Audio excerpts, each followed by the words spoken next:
thank you both for giving me time today. It's great to chat with you again, Sam. We've been trying to do it forever. And Laverne, we absolutely love you at Queerty. So this is such a thrill that we finally get a chance to sit down with you.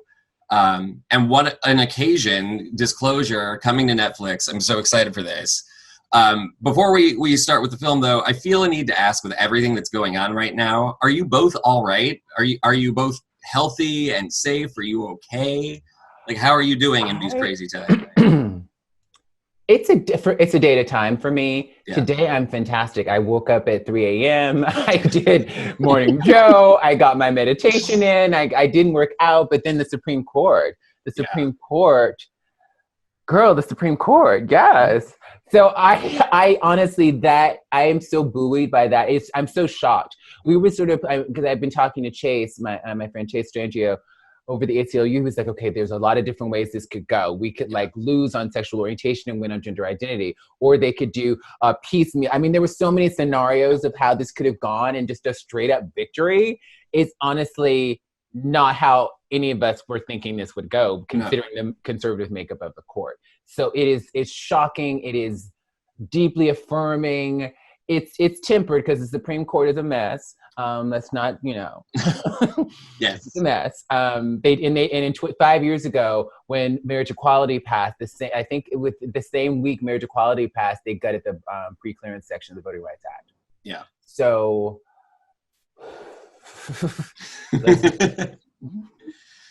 but it's a good day for justice. R.I.P. Amy Stevens and Don Zarda. And congratulations, Gerald Bostock. Thank you. Well said. And you both are staying healthy. You both are you both taking part in protests right now, or? I have been, very cautiously, but I have been. I was just out yesterday. When I started doing media, like I felt so uncomfortable using the term white supremacy on TV. Like I did, like 6 years ago, I was just like, people are going to be turned off. People are going to freak out if I say white supremacy, if I say imperialist, white supremacist, capitalist patriarchy. They might their heads might explode. And now I'm just like, we got to dismantle white supremacy. I feel so emboldened. It's the protesters who've given me the courage. So I'm really grateful to them, because like they're emboldening me to speak the truth even more. And I think that's how this should be working. Hopefully our politicians anyway. Yeah. Here's hoping, though. There's good reason to be optimistic right now, I think. I feel good. My first question to each of you is, what was the most surprising sort of anecdote or observation that somebody in the film shared that made you go, oh, I never really thought about that before? Laverne, I'll start with you. Alrighty. One of my, there's so many moments that every time Rain Valdez tells her story about Soap Dish, watching it with her family, I cry. And I've seen the movie a number of times now. Every single time I just cry. I was there when she shot this, when we shot her interview. I cried then. It's just so deeply moving to me. That moment always sticks out to me because I always cry. And then it's like the film geek moment of the film when Susan Stryker, Professor Susan Stryker, talks about Judith of Bethulia and how that film is credited as having the first cinematic cut that advances the narrative, and that this eunuch figure, this sort of appears as like this sort of drag, character, in a sort of, wig, this eunuch, this cut figure presides over the first cut that advances the narrative in film for the first time.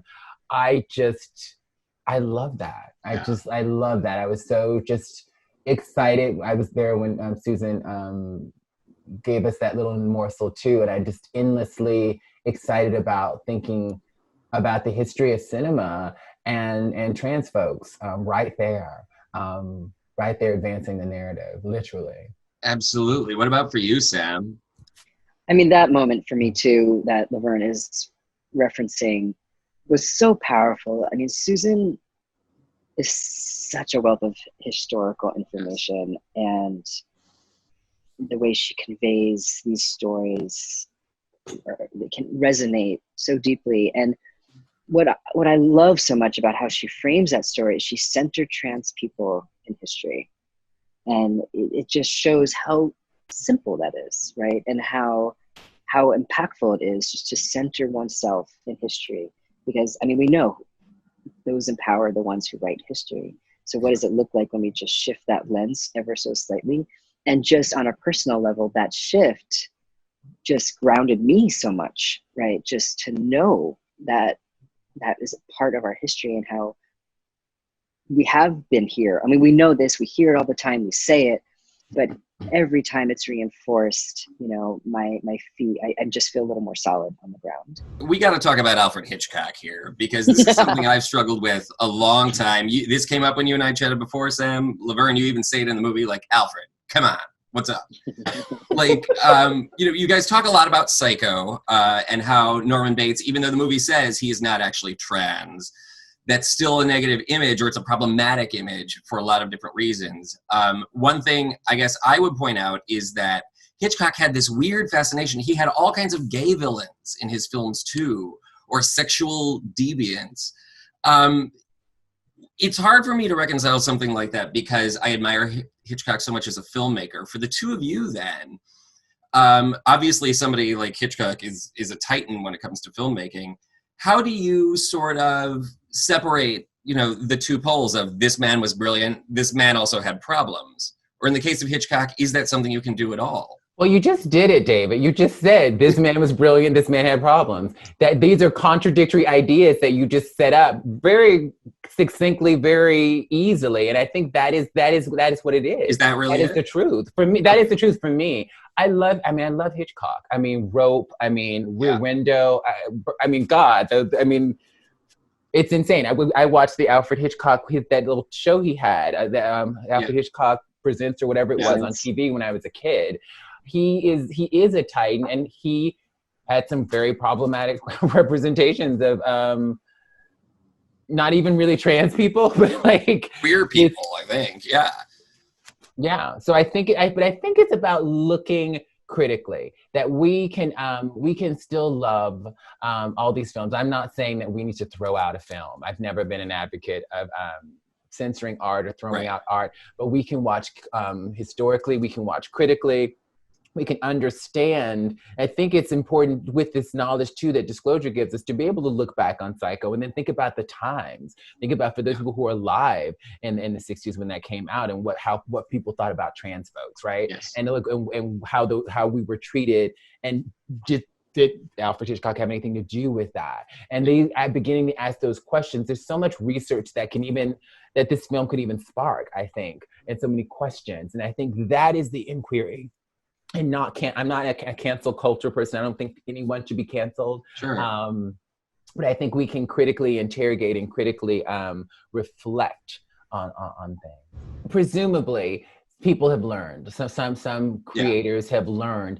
I would love for them to come out and talk about that, because I don't think we have enough examples of people holding themselves accountable publicly and then coming out and talking about what that process is, and so that to model that for other people, and then how they can become advocates. I always use Katie Couric as an example, but she's one of the only examples of someone I can think of who, you know, had a moment in 2014 with me and Carmen Carrera on her show where she asked some questions that, you know, Carmen and I thought were, and the trans community thinks are problematic and objectifying, etc.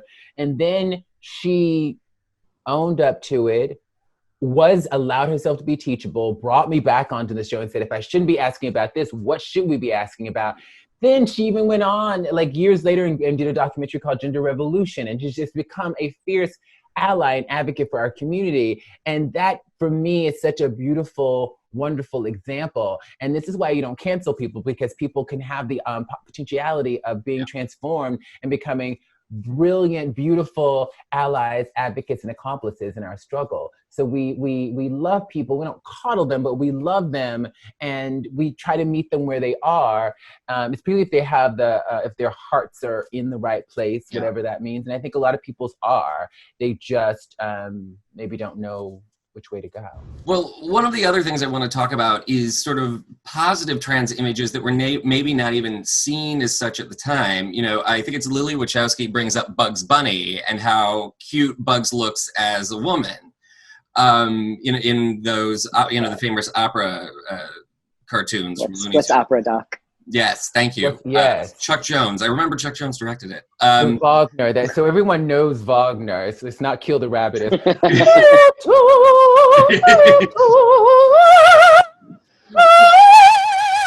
Well, what's the appeal of that? Like, what is it about a character like Bugs Bunny, you know, expressing his own gender fluidity or playing a woman in this one sequence? You know, what is it that is so empowering and encouraging about seeing a character like that? I mean, like their film shows, gender play has been part of society forever. Like, why shouldn't it be fun and joyful? Right? Why does it always have to be this devastating, horrible thing that we fear or we're scared of or we're scared to be? You know, like, so I think there's just something, that's one of my favorite moments in the film because it is so light and sweet. Laverne? I mean, Bugs Bunny is adorable and sexy. And I just think when Lily, and that was an aha moment too, because I was like, I loved that when I was a kid. I mean, obviously I love opera, but I just love, Bugs Bunny was sexy and like clever and fun and transgressing gender norms at the same time. And it was just fabulous. It was absolutely fabulous. Yeah. It is. And it is. You know, referring to the broader assumption by cisgender people that transgender people always need to disclose the fact that they are transgender. Obviously, some trans people are very open about their gender identity. Other people like to be stealth. For each of you, do you feel like there is, I guess, a moral component to that? Do you feel like there is a moral obligation for trans people to come out as trans and help with visibility? Or no? Laverne, you're shaking your head. No, absolutely not. I mean, what I've been fighting for is every trans person being able to define their gender on their own terms, be able to disclose, not disclose, be stealth, I want every trans person to have options and not feel like they have to do something the way someone else did it or the way someone else thinks they should do it. So absolutely not. And no.